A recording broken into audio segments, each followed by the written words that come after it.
Ito ang Pangasius Kabayan. Sa mga pamilihan at sa mga restaurant, tinatawag nila itong white meat dory fish. Ang malaking bahagi nito sa Pilipinas ay nagbubuhat pa sa labas ng ating bansa, partikular sa Vietnam. Bagamat ang isdang ito ay nakarating na sa Pilipinas, ilang dekada na ang nakalilipas. Ngayon pa lamang ito nakikilala ng marami. Noong mga panahong ipinasok ito sa Pilipinas, walang nagbibigay ng pansin. Kasabay ito ng isdang rohu, ilang ornamental fish, at malaunan. Naglagak sa isang alagaan ang dating gobernador ng Laguna, si Ginoong Felicissimo San Luis. Tinawag niya itong Sansukiduli, dahilan sa ito'y kapamilya ng kanduli ng Pilipinas. Di malaunan, isang ornamental fish grower naman, si Ginoong Bert Malyari ng Tila, Laguna, ang nagsimula namang mag-alaga. At makalipas ang ilang taon, ito ay naglaho sa paningin ng marami. At di nagtagal, ilang kabayan natin ang nagsimulang mag-alaga ng Pangasius.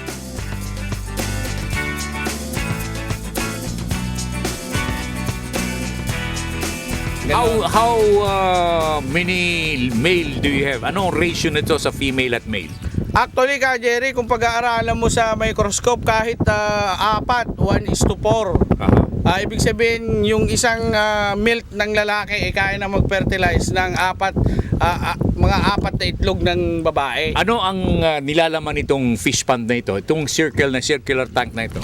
Ito ka Jerry, unang-una ito yung mga kinukondisyon nating breeder na hindi pa nagpo-produce.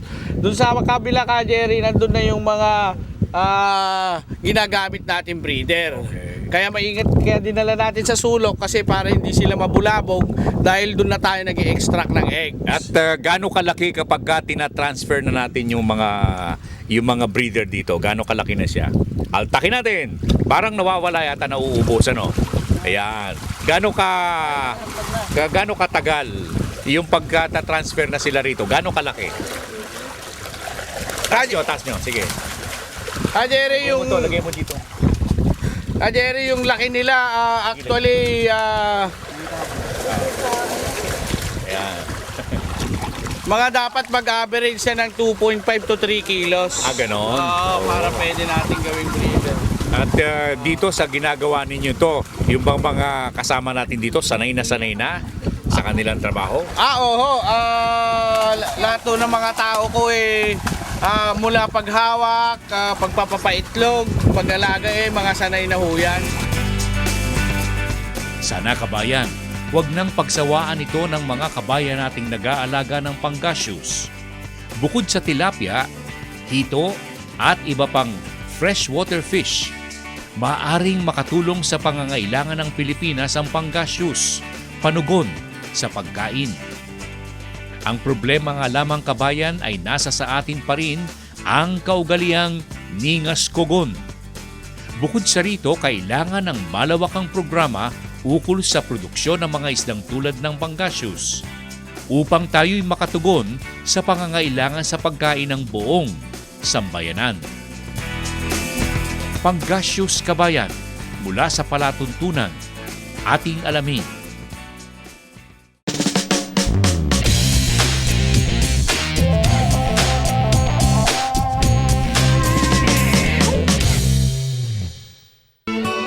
The Filipino local flavor never ceases to amaze one's taste.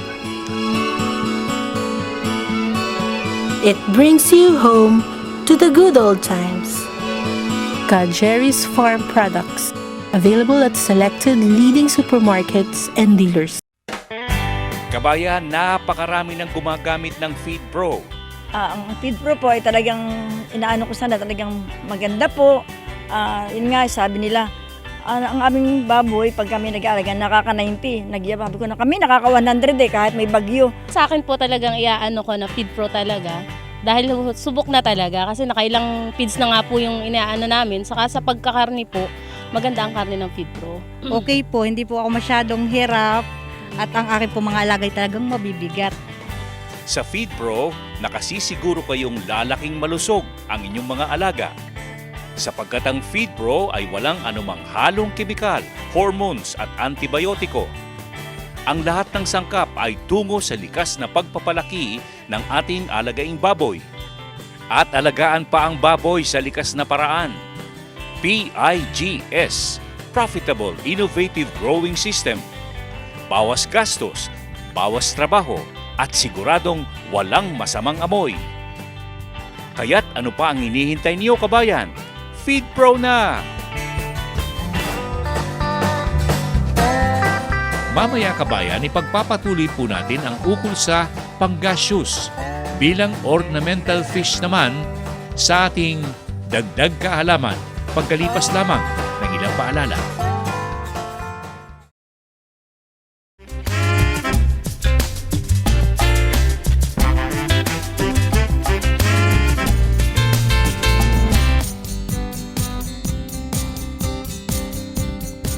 Alam po ninyo, kabayan, noong unang pumasok sa Pilipinas, ang isdang panggaseous, ito ay itinuring na ornamental fish.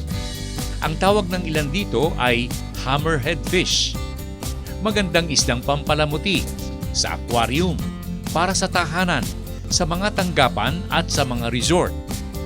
At ito ay lumalaking tulad ng koi. Kung sisipatin, kabayan, ito'y kasing tulad ng pating. Tulad ng mga nakita na ng ating alamin. Bilang ornamental fish, maaaring magbigay ng hanap buhay ang panggaseous o hammerhead fish. Bakit meron kayong ganitong klase ng panggaseous na mas maganda kung aquarium at hindi para sa hapagkainan? Ito kasi nung araw, kabayan, no? Nung kami nangongolekta ng mga breeders, no? Hindi pa namin alam kung anong klaseng panggaseous ang ibinibreed namin. Okay. Alam namin iisa lang na panggaseous, no. Okay. Nung kami namasyal sa mga aquarium sa Cartimar, no, nakita namin na itong klaseng panggaseous pala ang gustong-gusto nilang alagaan. Okay. Yung mahabang fin. Nung nakita namin gustong-gusto nilang alagaan yan, ihiniwalay na namin yan.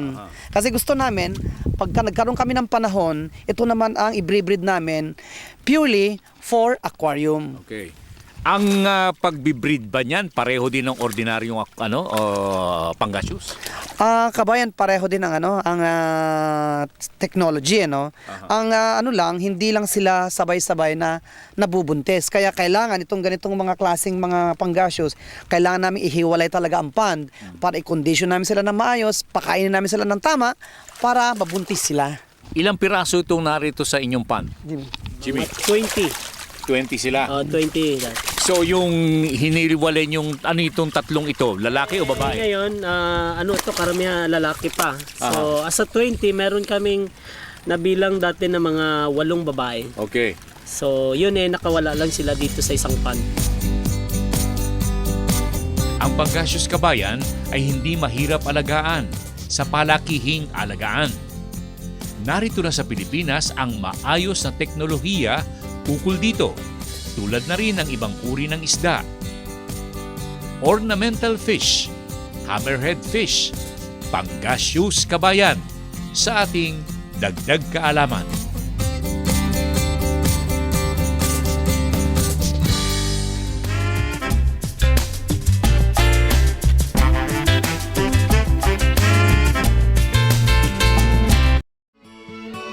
The Filipino local flavor never ceases to amaze one's taste. It brings you home to the good old times. Jerry's Farm Products, available at selected leading supermarkets and dealers. Kabayan, napakarami ng gumagamit ng Feed Pro. Ang Feed Pro po ay talagang inaano ko sana, talagang maganda po.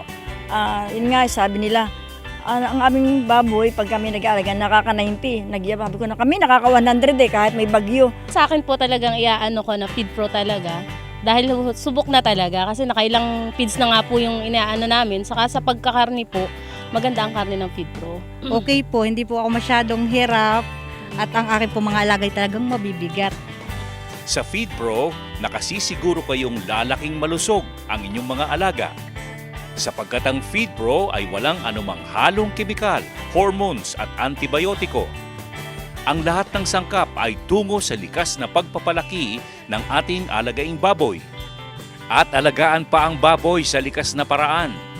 PIGS, Profitable Innovative Growing System. Bawas gastos, bawas trabaho, at siguradong walang masamang amoy. Kaya't ano pa ang hinihintay niyo, kabayan? Feed Pro na! Ang isusunod po natin, kabayan, ay mga kasagutan sa mga tanong at kahilingan sa ating palatuntunan pagkalipas lamang ng ilang paalala.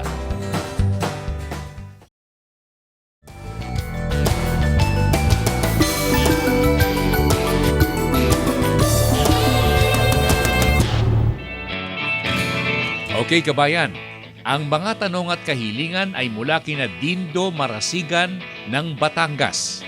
Ang tanong, ukol sa iba't ibang uri ng fighting fish at kung may malaking market dito. Sa totoo lang, kabayan, ang mga pinuntahan naming may maraming alagang fighting fish ay kumikita po ng maganda. Maraming uri ito. Ang maaaring puntahan ay si Ginoong Vir Sunga ng San Rafael, Bulacan. At ang ukol naman sa wild pigs o baboy damo, kung ito ay tulad din ng ating native pigs na naipakita ng ating palatuntunan. Ang tanong ay mula kina Mars Vinluan ng Santa Cruz, Laguna at Mrs. Fe Santos. At saan makakakuha ng mga wild pigs? Alam po ninyo, ang aming naipakita ay mga crosses po ng mga native pigs. Hindi po ito yung mga tinatawag nating wild pigs. May makukuha po kayong wild pigs o baboy damo sa Pampanga Agricultural College sa Magalang, Pampanga at kay dating Vice Mayor ng Cabuyao, Ginoong Hermedes. At ang ukol naman sa cacao seedlings, kabayan, may makukuha po kayo Miss Marivic Canlas sa Tiaong Experimental Station sa Barangay Lagalag ng nasabing bayan. Mayroon din sa STR sa harap lamang ng City Hall ng Lungsod ng Lipa.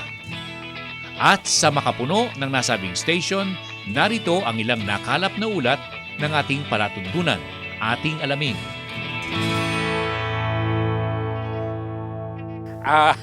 Sa isang puno ng makapuno na tulad nito, well, this is part of your research and development, research project ninyo. Mga ilang, sa isang bungkus, ilan ang nakukuha ninyo?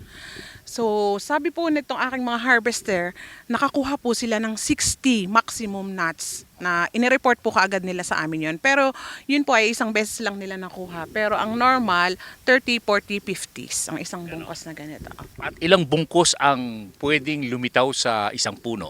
So marami po, 5 and above. 5, 6, 7. Meron kaming kinuhang isang uri ng nyog na tinatawag nila sa Kabisayan, lingkurayan, sapagkat nakaluhod, nandito lahat ang bunga. Ito ba pareho din ang karakteristik? Mababa lang kung mamungay. Mababa po. Noon pong 2000, 4 years after planting, talagang makikita nyo po sir na talagang hanggang baba. Nilalagyan namin ng tukod hanggang sa lumaki lang. Lumaki na siya. This was planted 2004 and so this is 8 to 9 years old now. At kailan mag-uumpisang lumabas ang bulaklak at kailan lalabas ang bunga? Apo. By 3.5 years after planting, pwede na po siyang mamulaklak and then 9 months yun, magbubunga na siya. Kabayan, kung may mga kahilingan po kayo o mga katanungan ukol sa mga naipakikita ng ating palatuntunan, makipag-ugnayan po kayo sa telepono, email o kaya naman sa aming tanggapan sa lungsod ng Parañaque sa Sukat Road. Q&A, tanong at sagot ng palatuntunan, ating alamin.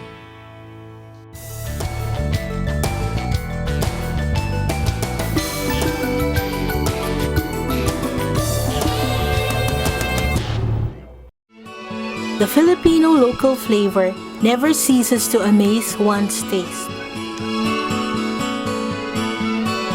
It brings you home to the good old times.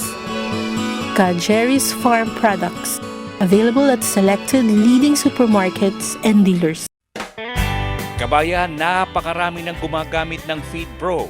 Ang Feed Pro po ay talagang inaano ko sana, talagang maganda po. Yun nga, sabi nila, ang aming baboy, pag kami nag-aalaga, nakaka-90. Sabi ko na kami, nakaka-100 kahit may bagyo. Sa akin po talagang iaano ko na Feed Pro talaga. Dahil subok na talaga kasi nakailang feeds na nga po yung inaano namin. Saka sa pagkakarni po, maganda ang karne ng Feed Pro. Okay po, hindi po ako masyadong hirap at ang aking po mga alagay talagang mabibigat. Sa Feed Pro, nakasisiguro kayong lalaking malusog ang inyong mga alaga.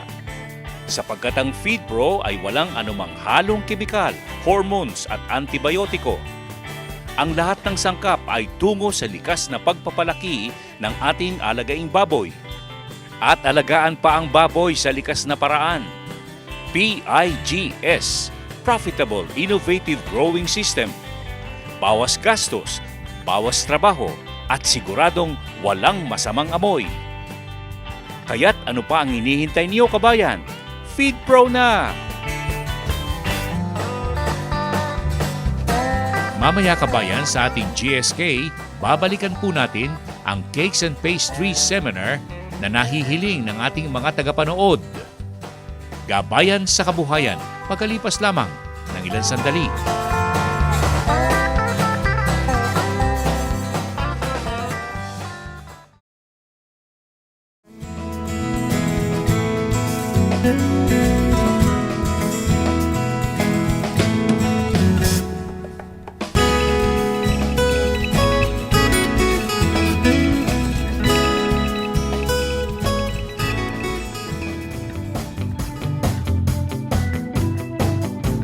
Ang Cakes and Pastries ay isa sa mga seminar na nahihiling sa ating palatuntunan tuwi-tuwi na.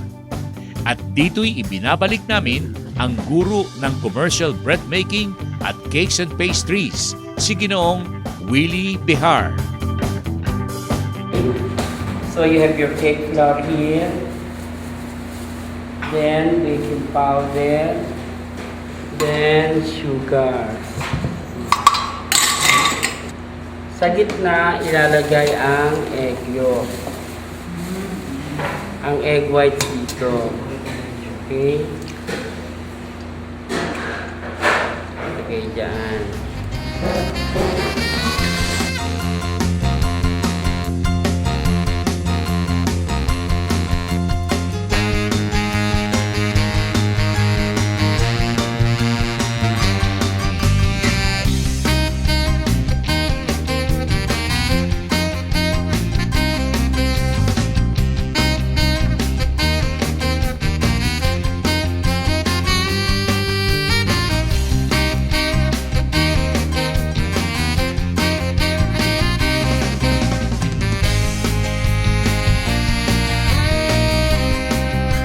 Ma'am, ano nasa isip niya bakit kayo umattend dito sa GSK? Gusto kong matuto ng mag-bake. Hilig ko siya, so hindi ako marunong. So, first timer ako na gusto ko mag-aral. Kasi pag ginaya ko lang yung recipe, talagang hindi ako makagawa ng cake. Kailangan talaga, meron kang basic knowledge eh. Otherwise, talagang hindi mo siya matututunan. Katulad nun, iba-iba palang method ng mixing, iba-iba yung pagsukat. So, kung hindi mo alam yon, kahit may recipe ka, hindi mo makukuha yung paggawa ng cake. So, kung gusto nyong matuto dito, affordable naman. So, itong kay Ka Jerry na project na to, you learn about baking at the same time, reasonable price naman. Iba yung hands-on at saka may lecture. Actually po, 2 times ko na po to, then yun po, learning, then techniques din po. Kasi habang dumadami yung natutunan namin, dumadami yung nakikuha naming seminars and orientation dito, dumadami po yung nalalaman namin, nadadagdagan po yung information. Yun po. Iniimbitahan ko po kayo na sana mag-enroll din po kayo rito kasi marami po kayong matutunan at saka masaya. Hands-on po talaga. Ang mga seminar ng ating alamin ay magbibigay ng oportunidad, pagkakataon sa inyo, kabayan, na makapagtayo ng mga hanap buhay o negosyo sa maliit na puhunan lamang. Sali na, kabayan, sa ating GSK, Gabayan sa Kabuhayan ng ating palatuntunan.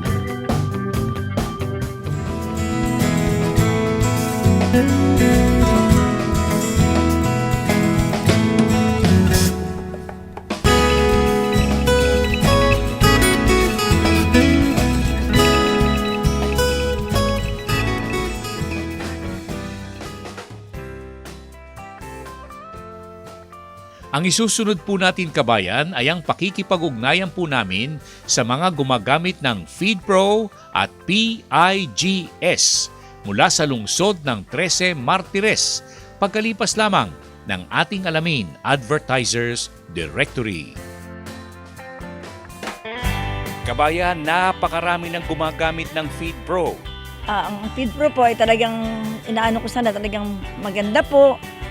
Yun nga, sabi nila, ang aming baboy, pag kami nag-aalaga, nakaka-90. Sabi ko na kami, nakaka-100 kahit may bagyo. Sa akin po talagang iaano ko na FeedPro talaga. Dahil subok na talaga kasi nakailang feeds na nga po yung inaano namin. Saka sa pagkakarni po, maganda ang karni ng FeedPro.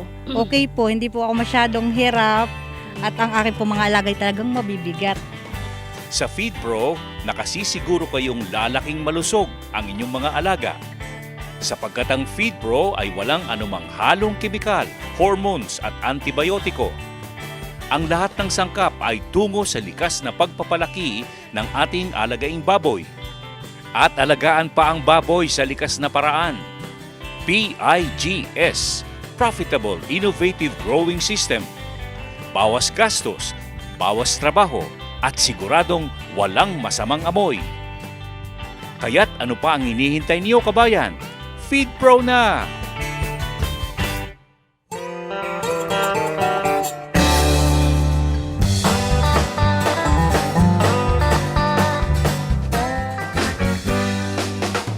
Alam po ninyo, kabayan, kahit nasa isang lungsod, ang 13 Martires, buhay na buhay ang pag-aalaga ng baboy dahilan sa paraang PIGS. Sa paraang ito ng pag-aalaga, nakumbinse ang pamunuang bayan ng nasabing lugar na muling hayaang mag-alaga ng baboy ang mga taga 13 Martires sa dahilang makapagbibigay ito ng hanapbuhay at negosyo sa maraming taga roon. Bukod sa rito, hindi pa makapagbibigay ng problema sa ating kapaligiran. At tulad ng mga nakaugnay ng ating alamin na miyembro ng konseho ng 13 Martires, nag-aalaga sila ng baboy sa paraang PIGS at gumagamit pa ng FeedPro upang lalong maging malusog ang kanilang mga alaga. At kabayan, isa po sa mga nakaugnay po namin ang distributor ng FeedPro sa Cavite, si Ginoong Tony Lontok. Tony, medyo kakaiba itong alagaan mo ng baboy at saka medyo malayo rin sa kabihasnan. Ano ha? Dito ba hindi ka nakakasumpong na may magsasabi na yung baboy mo ay nangangamoy? Dati-rati ho, medyo merong nagrereklamo nung tayo wala pa sa FeedPro. So ngayon, medyo wala lang masyado reklamo, hindi na tayo napapatawag at naiimbitan sa barangay. Umpisa nung tayo nag-PIGS. Pero nung dati-rati, kaya ganito ang style ng ating baboyan, dating simentado to, conventional. Ngayon, i-convert na lang natin sa PIGS. Kaya, Ibig sabihin, baboyan na talaga? Alagaan na? dati pa mga matagal-tagal na siguro mga 8 taon na talagang existing na itong baboyan to. At Tony, nabanggit mo na ikaw ay nag-i-slaughter din, kumakatay ng baboy, tapos may meat shop. Anong nauna rito? Yung pag-aalaga mo ng baboy o nauna yung meat shop operation? Ang nauna po ay ang pag-aalaga ng baboy bago pa tayo nakakuha ng pwesto o nakabili ng pwesto sa TMC Public Market, meat stall. Nauna po ang pag-aalaga namin ng baboy nung bago ako mag-asawa. Ay nag-aalaga na kami ng baboy. Naman ako sa aking mga ninuno. Okay. Ibig sabihin, ang pamilya nyo narito na sa ganitong klaseng hanap buhay? Dati yung aking mga grandmother ko, mahilig din sa pag-aalaga ng pagbababuyan at Actually, dati ho, nakuha pa kami ng biik sa Bulacan, from Bulacan. Dito pa namin dinadala pag-aalaga. Sa ngayon, mga ilang heads meron ka rito sa kasalukuyan mo? Sa ngayon ho, itong naandito, siguro more or less mga 80 piraso, 80 heads ang naandito. Ang inaalagaan namin ngayon. Okay naman, medyo hindi mahirap pagkaalaga dahil medyo merong swimming pool at saka madaling linisin. Okay. At yung nirelease mo, kasama pa rin sa 80? Hindi ho. Actually, kung alaga ko lang at sa yung pantinda ko sa palengke, ay kukulangin ho ang ating alaga dahil tayo nakonsumo ng mga 100, 150 heads pataas every month.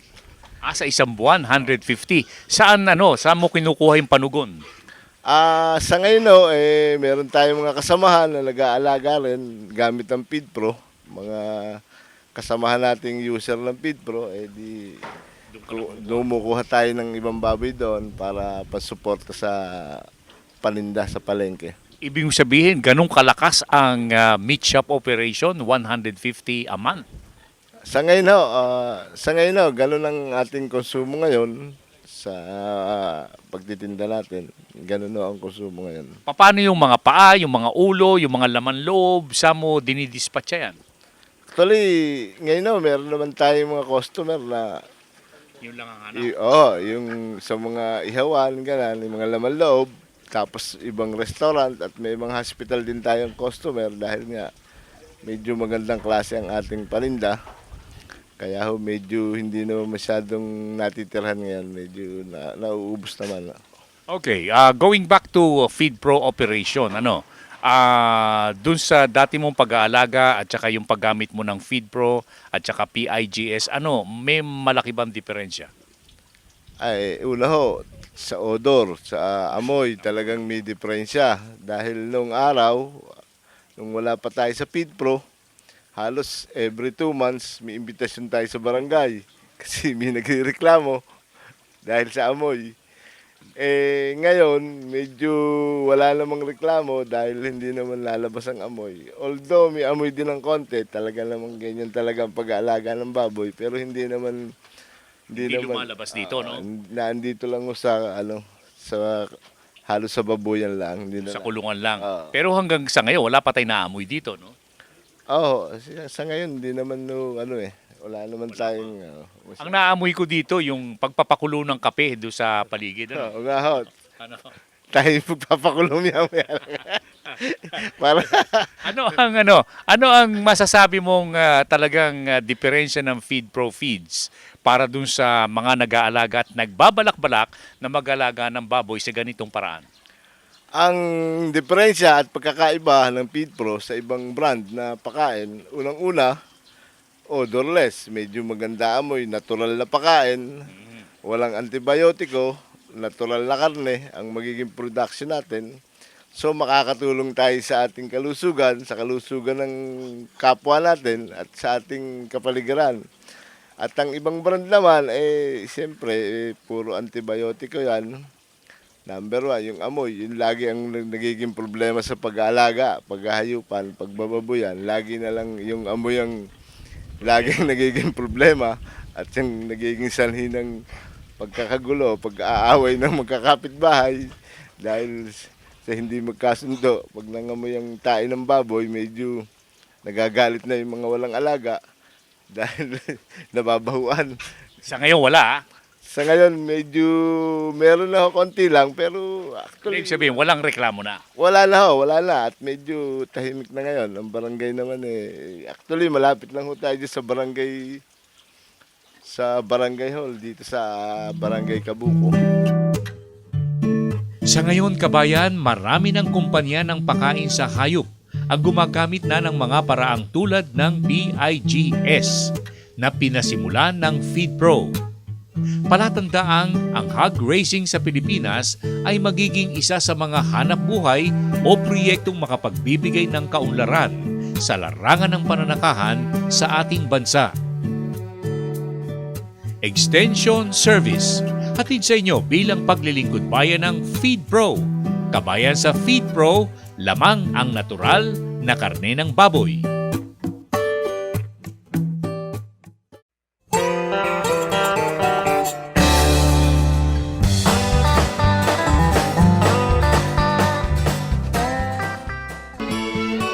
The Filipino local flavor never ceases to amaze one's taste. It brings you home to the good old times. Ka Jerry's Farm Products, available at selected leading supermarkets and dealers. Kabayan, napakarami ng gumagamit ng Feed Pro. Ang Feed Pro po ay talagang inaano ko sana, talagang maganda po. Yun nga, sabi nila, ang aming baboy, pag kami nag-aalaga, nakaka-90. Sabi ko na kami, nakaka-100 kahit may bagyo. Sa akin po talagang iaano ko na Feed Pro talaga. Dahil subok na talaga kasi nakailang feeds na nga po yung inaano namin. Saka sa pagkakarni po, maganda ang karni ng Feed Pro. Okay po, hindi po ako masyadong hirap at ang aking po mga alagay talagang mabibigat. Sa Feed Pro, nakasisiguro kayong lalaking malusog ang inyong mga alaga. Sapagkat ang Feed Pro ay walang anumang halong kemikal, hormones at antibiotiko. Ang lahat ng sangkap ay tungo sa likas na pagpapalaki ng ating alagaing baboy. At alagaan pa ang baboy sa likas na paraan. PIGS, Profitable Innovative Growing System. Bawas gastos, bawas trabaho, at siguradong walang masamang amoy. Kaya't ano pa ang hinihintay niyo, kabayan? Feed Pro na!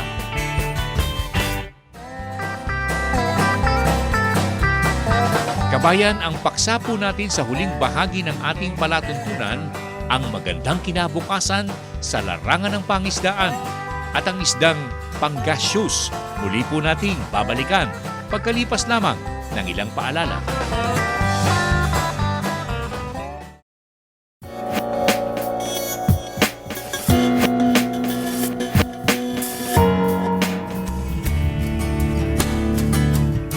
Kabayan, ang isdang panggasyos tulad ng ating nabanggit noon pa man ay isang uri ng isda na nagbibigay ngayon ng maraming hanap buhay at negosyo sa loob at labas ng bansang Vietnam.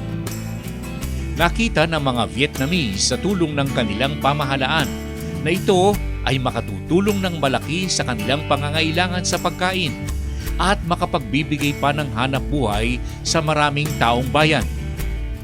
Anilay, ang kailangan nga lamang ay tulong at gabay ng kanilang pamahalaan. At tulad ng mga kaisipan ng ating alamin, makapangyayari lamang ang isang proyekto kung mayroong pambansang palatuntunan o programa na gagamiting padron ng mga nag-aalaga ng isda o hayop man. At ito ang namalas ng ating alamin na binigyang pagpapahalaga ng ilang nakaugnay ng ating palatuntunan sa pag-aalaga ng panggasyos.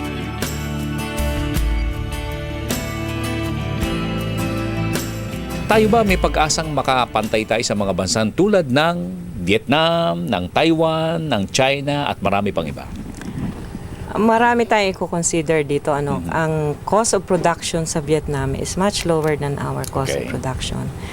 Tapos, what is really killing the industry is the feeds. Kasi masyadong mataas ang importation ng feeds.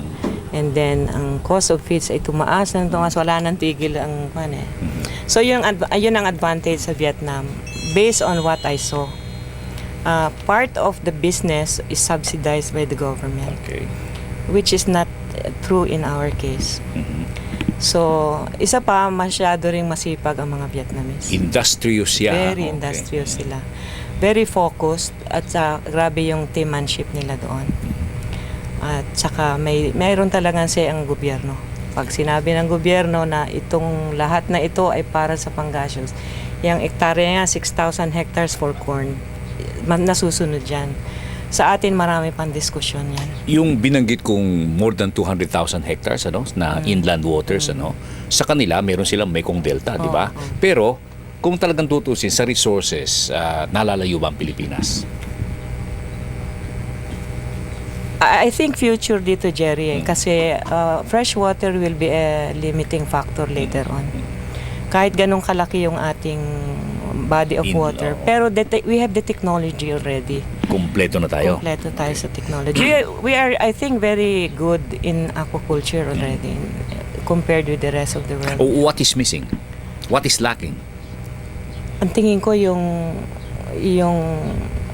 focus at saka yung pag-cooperate ng lahat ng mga sectors. Pagkakaisa, unity. Unity. Yan, oo. Importante yan eh. Kasi ang tendency ng mga businessmen sa ating kanya-kanyang lakad. Sa Vietnam nakita ko magkakasama sila talaga. When they organized that catfish conference, nandun lahat sila. Tapos kanya-kanyang specialization. When you say dito sa atin, yung mga businessman, kanya-kanya, nobody has given that idea to you na interesado sila pero papasok sila, tutulong sila, makikisa. Hindi ko masyadong nafe-feel yan. Wala yun. Kasi kanya-kanyang sikreto, kanya-kanyang lakad ng business. Okay. And how would you, hindi naman natin ika-classify si Dr. Domingo, no? So, yung sinabi niya, so kayo po, dalubhasa rin po kayo, aquaculturist po kayo, ano po? Veterinarian and Veterinarian. Ang layo yata sa isda. Ano? Teka ba, so ano ka ba? Aquaculturist ka na? Aquaculturist. Yes. Pero hindi ka ba nagtataka na isang veterinaryo narito sa isda? Ayan ang father of catfish in Davao, in Mindanao eh. Okay. Father of catfish.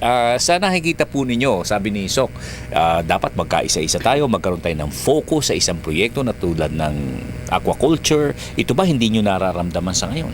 Sa ngayon talagang totoo yung sabi ni Ma'am Sok na walang focus at saka hindi nagkakaisa ang mga lahat.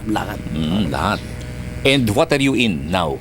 Ano po? Pangasius din? Tilapia o ano? Actually, ang concentration namin now with Madam Sok is yung combination nga ng aming technology, no? And then nagko-concentrate kami ng pangasius kasi yan ang talagang trend ngayon ng aquaculture. Without saying Sok na ito ang trend, bakit pangasius ang pinasukan ng Vietnam? Una, catfish is a very hardy fish. Okay. At very high density, you can grow them because the catfish can get oxygen from the air. Why not hito? Hito has this similar. Hindi, bakit pangasius? Ang pangasius is very exportable. The quality of the meat is really exportable. Okay. Tapos na Vietnamese as a country was able to follow all the standards of the EU and America in terms of processing pangasius. Talagang kinalaban din sila ng Amerika noon dahil yung channel catfish ng Amerika bumagsak. Yung cost of production of channel catfish is higher than the cost of pangasius from Vietnam. Ganon. So talagang binan ng Amerika yan. Naggawa sila ng mga istorya na maraming antibiotics, ganyan-ganyan. What the Vietnamese did was to pursue exporting it to the EU countries. And then they went to Lumusot naman sa EU. Lumusot. Ay very mas stricto ang EU kaysa Amerika. And then lumusot din sila sa Russia. And their biggest export now is Russia. Komunista din eh. So, yung ayaw tanggapin ng Amerika na ilipat nila sa ibang lugar.